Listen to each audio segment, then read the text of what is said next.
এরপর স্বাগত। এবার চোখ রাখছি বাংলাদেশের দিকে। বাংলাদেশে খালেদা জিয়ার পুত্র তারেক রহমানকে নিয়ে এবার নানা জল্পনা কল্পনা।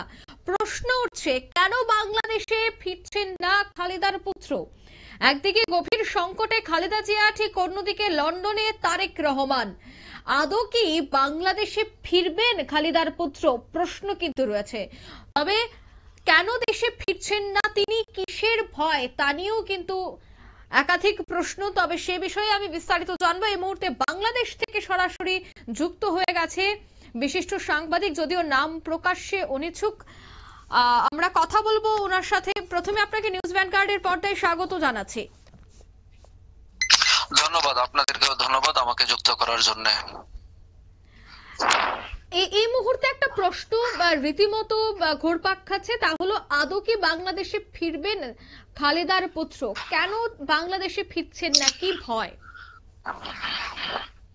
আসলে এটি একটা ইতিহাস। আমরা যদি সেটা একটু পূর্বের দিকে তাকাই তাহলে আমরা অনেক কিছুই জানতে পারবো এবং জানতে হবে আমাদেরকে, আপনাদেরকেও জানাতে হবে। কারণ আপনারা জানেন, বিএনপি জামাত জোট সরকার যখন ক্ষমতায় ছিল তখন 2006 সালের পরে একটি সরকার আসে, 111 সরকার। তাদের দুর্নীতি এবং অনিয়ম এত পরিমাণে বেড়ে গিয়েছিল বাংলাদেশে, তখন আর তাদেরকে ক্ষমতায় চাচ্ছিল না বাংলাদেশের জনগণ। তখন তৎকালীন আওয়ামী লীগ সরকার এবং অন্যান্য আওয়ামী লীগ দল এবং অন্যান্য দলের প্রতিবাদের মুখে ওই সরকারটির পতন ঘটে এবং তখন 111 নামে একটি সরকার, মানে সেনা শাসিত একটি সরকার বাংলাদেশে আসে।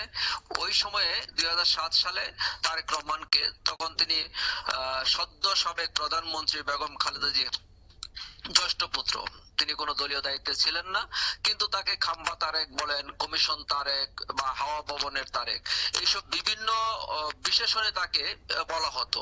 কারণ তিনি এত পরিমাণ কমিশন খেতেন, সব জায়গা থেকে একটি রাষ্ট্র সরকার প্রধানের সন্তান হিসাবে তার এই অভিযোগ এবং এছাড়াও তিনি অনেক কিছু ঘটনার সঙ্গে জড়িত ছিল। আপনারা জানেন, চাঞ্চল্যকর 21 আগস্ট গ্রেনেড হত্যা মামলা, যেখানে আওয়ামী লীগ সভাপতি এবং সাবেক প্রধানমন্ত্রী শেখ হাসিনাকে হত্যা চেষ্টা করা হয়েছিল।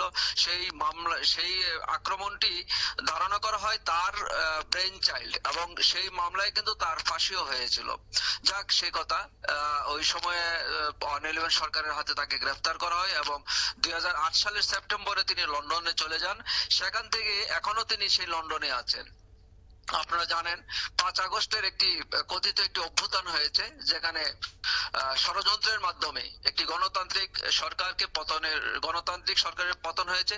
শেখ হাসিনা সরকারকে মানে পদত্যাগ তো উনি করেননি, মানে ক্ষমতাচ্যুত করে, এটা অনেকটা ষড়যন্ত্রের মাধ্যমেই। তারপর থেকে 5 আগস্টের পর থেকেই তারেক রহমান দেশে ফিরবে এমন অনেক গুঞ্জন, ডালাপালা, মানে গুঞ্জন মেলে, কিন্তু এখন পর্যন্ত সেটা আমরা পাইনি, সেটা আমরা দেখতে পাইনি।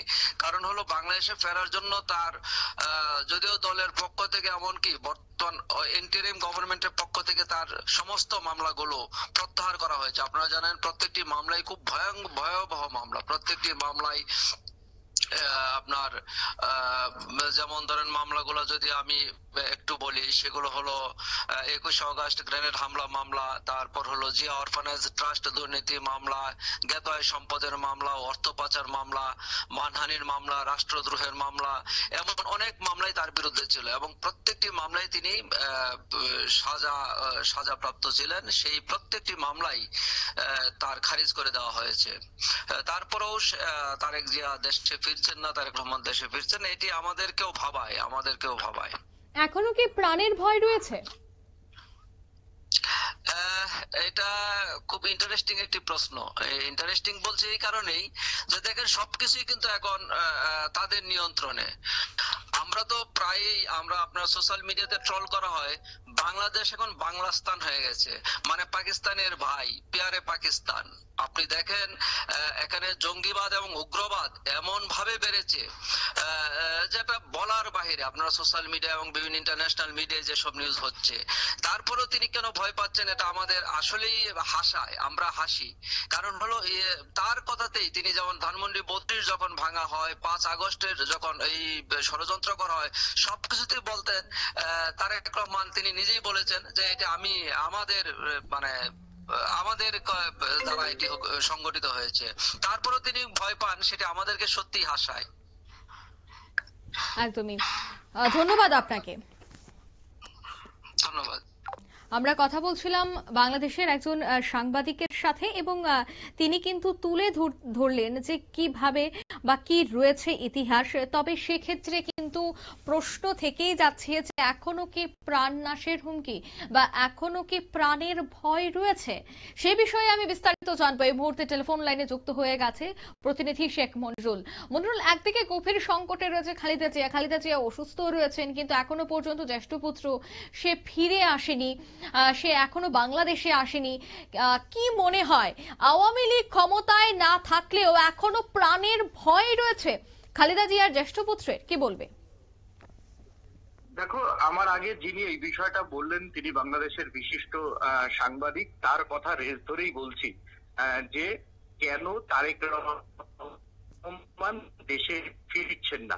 তবে তারেক রহমান জার্নালগুলিতে কয়েকদিন আগে তিনি জানিয়েছেন যে তিনি প্রতিবেশী রাষ্ট্রের সন্ত্রাসের ভয়ে তিনি দেশে ফিরছেন না, এরকম একটা কথা জানিয়েছিলেন। আমি সেই কথাটা উল্লেখ করি, না হলে ইয়েলো জার্নালিজম হয়। যে প্রতিবেশী রাষ্ট্র কার ভয়ে?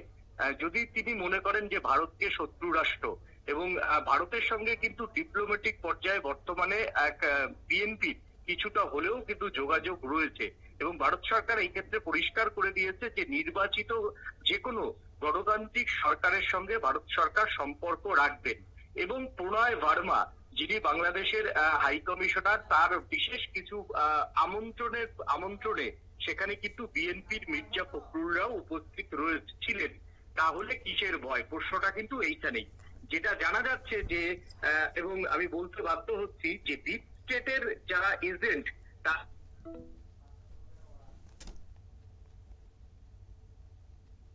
যান্ত্রিক ত্রুটির জন্য আমাদের যোগাযোগ বিচ্ছিন্ন হয়ে যায়। আমরা আবারও চেষ্টা করব যোগাযোগ করার। তবে এই একের পর এক যে অভিযোগ উঠে আছে, সেই অভিযোগেই কিন্তু বিভিন্ন বিষয় এই মুহূর্তে সংবাদ সম্প্রচার বা সংবাদের সামনে বেরিয়ে আসছে, শিরোনামে উঠে আসছে।